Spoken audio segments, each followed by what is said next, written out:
नमस्कार। आज हम भगवत गीता के एक बहुत ही गहरे और सच कहूं तो अक्सर गलत समझे जाने वाले सिद्धांत पर बात करेंगे। कर्म। क्या ये सिर्फ इतना है कि अच्छा करो तो अच्छा होगा, या इसके पीछे कोई बहुत बड़ा रहस्य छिपा है? चलिए आज इसी की पड़ताल करते हैं। हम में से ज्यादातर लोग कर्म को शायद ऐसे ही देखते हैं, है ना?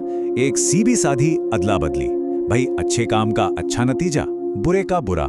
लेकिन सवाल यह है कि क्या भगवत गीता भी इसे इतना ही सरल मानती है, या फिर इसमें कोई गहरा जिंदगी बदलने वाला संदेश छिपा है? तो चलिए कर्म की इस आम समझ से थोड़ा आगे बढ़ते हैं और देखते हैं कि गीता का नजरिया असल में क्या है। यहाँ देखिए, दो बिल्कुल अलग अलग विचार हैं। एक तरफ जो हम आमतौर पर मानते हैं कि कर्म एक तरह का कॉस्मिक हिसाब किताब है, इनाम और सजा का तराजू।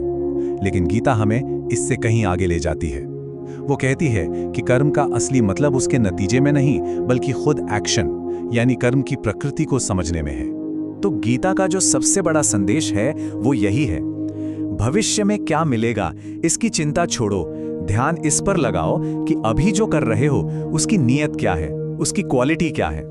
जरूरी ये नहीं कि क्या मिलेगा, जरूरी ये है कि कर्म क्यों और कैसे किया जा रहा है।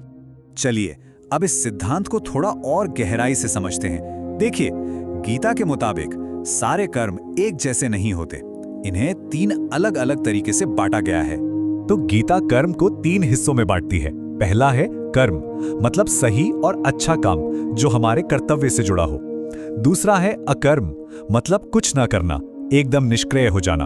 और तीसरा है विकर्म, यानी कोई भी ऐसा काम जो विनाशकारी हो या सिर्फ अपने स्वार्थ के लिए किया गया हो।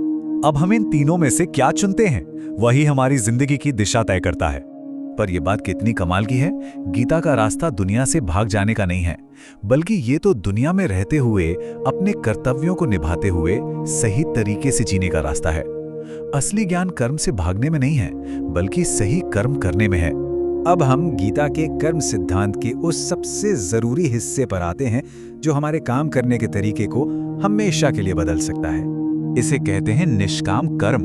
ये एक जबरदस्त आइडिया है जो कहता है अपना काम पूरी लगन और अपनी पूरी क्षमता से करो, लेकिन उसके नतीजे से कोई उम्मीद, कोई अटैचमेंट मत रखो।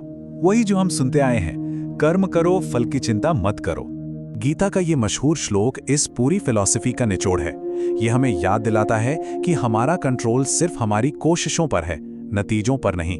क्योंकि नतीजे तो न जाने कितने ही और फैक्टर्स पर निर्भर करते हैं जो हमारे हाथ में हैं ही नहीं। तो इसे अपनी जिंदगी में कैसे उतारें, इसके तीन बहुत सीधे साधे स्टेप्स हैं। सबसे पहले ये पहचानिए कि आपका कर्तव्य क्या है, आपकी जिम्मेदारी क्या है। फिर उसे अपनी पूरी ताकत से, बेस्ट एबिलिटी से करिए। और आखिर में नतीजा जो भी हो उसे स्वीकार करिए और उससे इमोशनली मत जुड़िए। तो चलिए अब ये देखते हैं कि ये हजारों साल पुराना ज्ञान हमारी आज की भागदौड़ भरी जिंदगी के लिए कितना जरूरी और काम का हो सकता है। जब हम इस सोच को अपना लेते हैं ना, तो जिंदगी सच में बदल जाती है।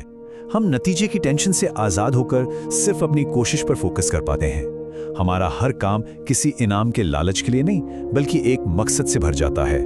और इसका सीधा असर ये होता है कि भविष्य की चिंता और स्ट्रेस अपने आप कम होने लगता है।